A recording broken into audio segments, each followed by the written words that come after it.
In this class, we'll talk about the simplex method in tabular form.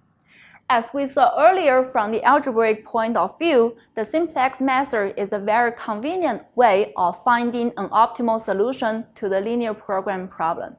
However, do it directly using the system of equations is a little bit complicated because we need to repeatedly write out the system and determine which is the non-basic variable, which is entering the basic variable, which is the leaving basic variable. That's a little bit complicated and time-consuming. So in order to simplify the process, we introduce the simplex method in the tabular form. In the tabular form, we only record some of the essential informations. That is, first, the coefficients of the variables. Second, the constant terms on the right side of our equations. And then third, the basic variables appear in each equation and in each iteration of the simplex method. First, we summarize what we need to do in the tabular form of the simplex method. Then we walk through an example. To start the simplex method, we first introduce select variables.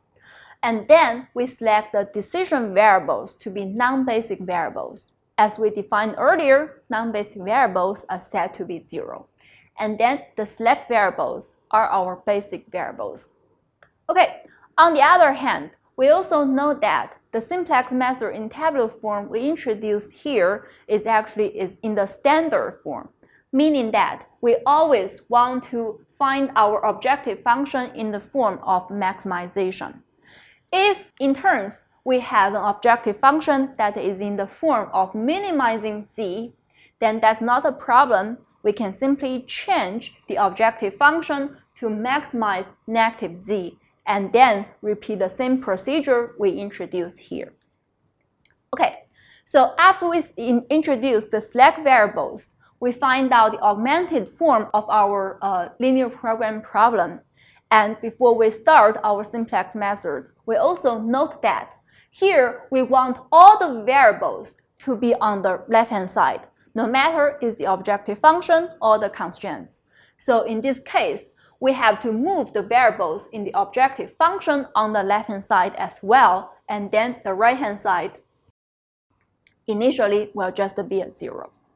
Okay, so now with all this system of equations, we're ready to set up the tabular for the simplex method. In this tabular, it consists of several parts. First, we say the rightmost column of the table consists of all the coefficients on the right-hand side of these equations, 0, 4, 12, 18, reading from top to bottom.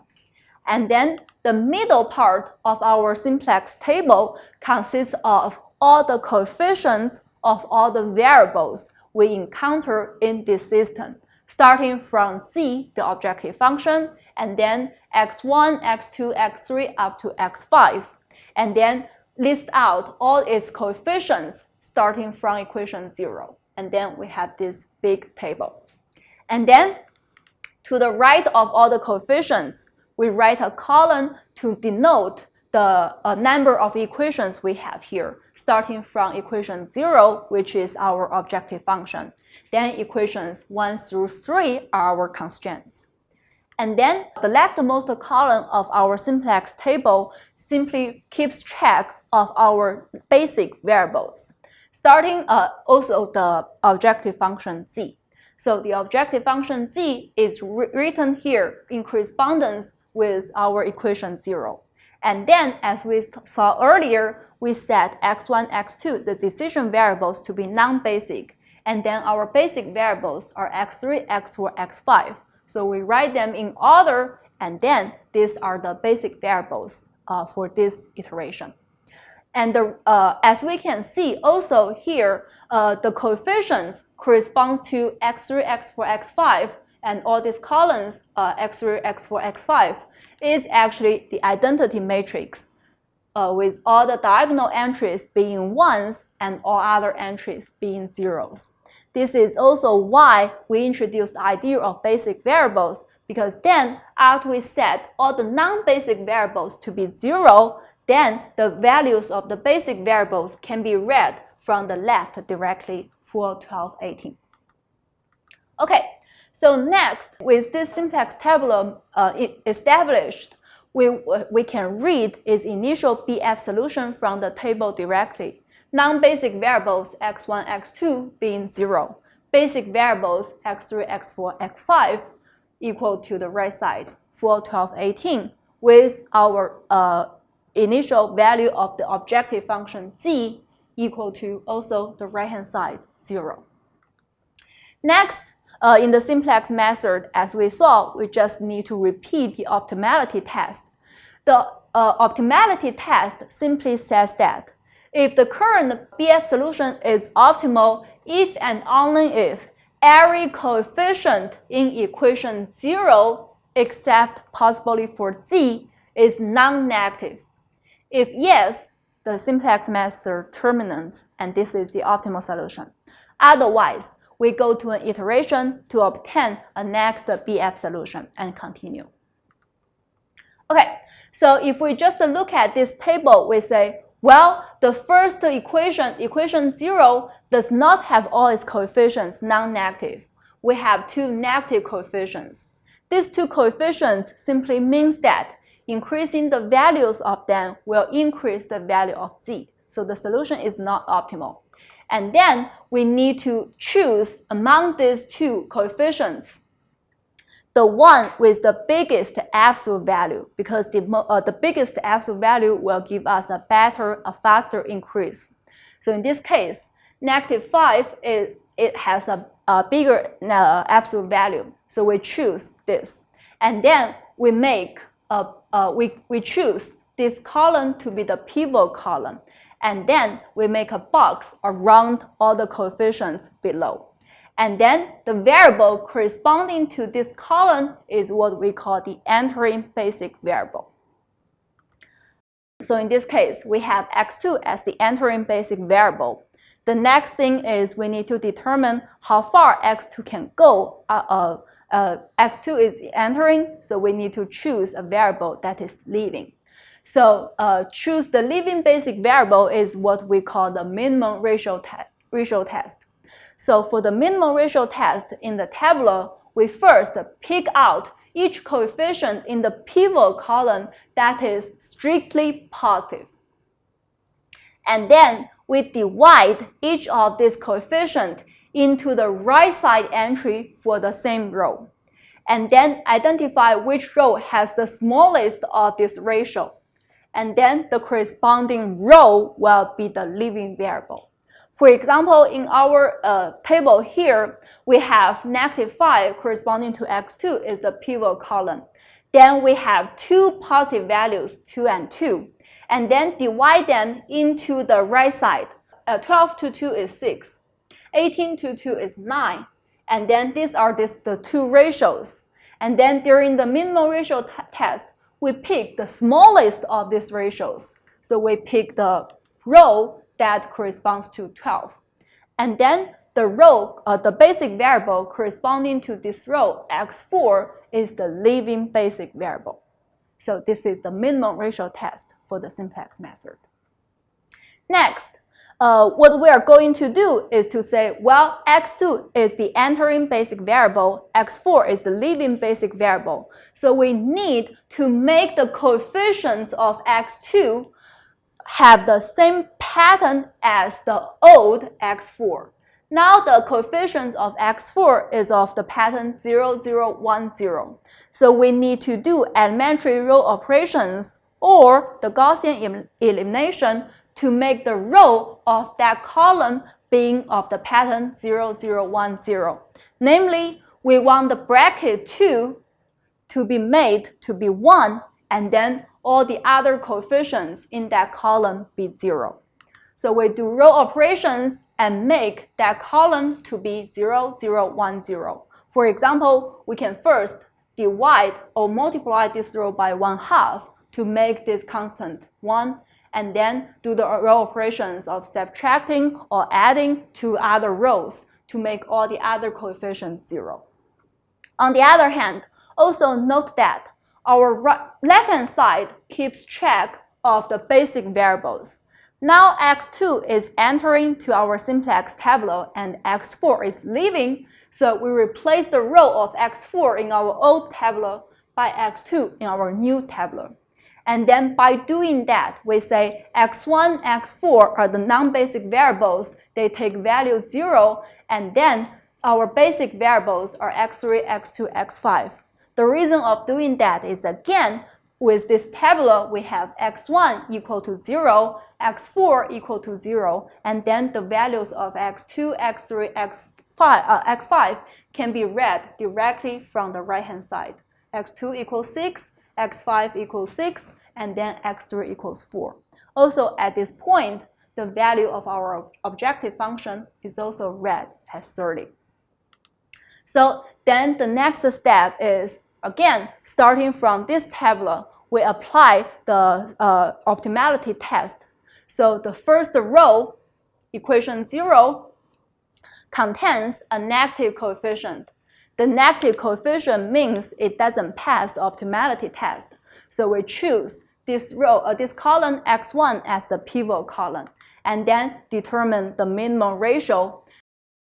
4 to 1 is 4, 6 to 3 is 2. So 2 is the minimum ratio. Choose that row. The corresponding variable x5 is leaving, so x1 enters and x5 leaves, and then we do the Gaussian elimination to make the row vector, the column vector corresponding to x1 to be the pattern of 0, 0, 0, 1 as the old x5.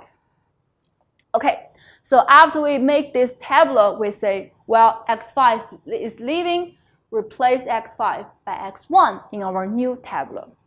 Now we have this new tableau, we can check that. Now, in the equation 0, all the coefficients are non-negative. At this point, we say we cannot increase any of the variables any further, and then this passed the optimality test, and then this is actually the optimal BF solution.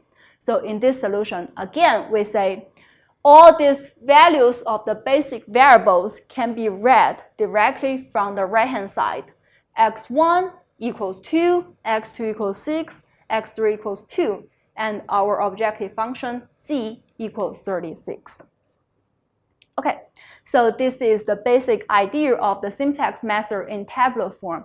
As we can see, with only all these coefficients and constant terms, and then by keeping track of the basic variables, we can do the tabular form very fast, and then find out the optimal solution. Let's look at another example. So consider the problem of maximizing z equals negative x1 plus 2x2 plus x3 with all these constraints. And of course, as we say, to start the simplex method, we need to introduce slack variables to make all the inequalities equations. After introducing a slack variable x4 equal to 4, and then plus x5 equal to 6, we can make our simplex tabular. And then the right side is all the values of the coefficients of the constants. And then the first row, equation 0, has z, and then after moving all the variables to the left-hand side, we have 1, negative 2, negative 1. And then rows 2 and 3, equation 1 and 0, keeps track of all the coefficients of all these variables. And then, as we said before, all the decision variables, x1, x2, x3, are non-basic. And then x4, x5 are the basic variables, with their values can be read directly from the right-hand side. And then, again, we simply do the optimality test. The first row, the equation 0 of this tabular, does not have all coefficients non-negative. We have 2 negative coefficients. We pick the one with the biggest absolute value. This is our pivot column. So corresponding to this column, x2 will be the entering basic variable. And then we do the minimum ratio test. Both coefficients are positive. So 4 to 1 equals 4, and then 6 to 2 equals 3. we pick the minimum ratio, and the corresponding variable to that row will be x5. That is the leaving basic variable. So next, we simply do Gaussian elimination to change the column corresponding to x2, the coefficients in that column to the pattern of 0, 0, 1 by doing Gaussian eliminations. And of course, that will also change the value of the column in other variables. Next, after we obtain this tabular, again, we do the optimality test. We say, well, again, we have the one negative value in equation 0, and then we need to continue our simplex method. Since in this case, there is only one positive value below that column, so this is the row we choose. So x3 is entering and x4 is leaving. Again, we do Gaussian elimination to make that row, that column follow the pattern of 0, 1, 0. And after doing that, we see now at this point, all the values in the first row in equation 0 are non-negative. So in this case, it passed the optimality test, the simplex method terminates, and then this is our optimal solution. Again, we can read our optimal solution directly. Z equals 7, and then x2, x3 equals 3 and 1 respectively. If we simply look at this expression, we can see that, recall our original form of this objective function, it contains 3 decision variables, x1, x2, x3. And then in our solution, we only have x2, x3 equal to 3 and 1, and x1 equals 0. This also makes sense by simply looking at our function, because if we want to maximize z, but the coefficient of x1 is negative. This simply means that increasing the value of x1 will actually make a decrease in the value of z. That's not what we want to see. So the value of x1, better to stay at 0. We do not want to increase that. And then this also matches what we obtain from the simplex method. So this is the idea of how to do simplex method in the tabular form.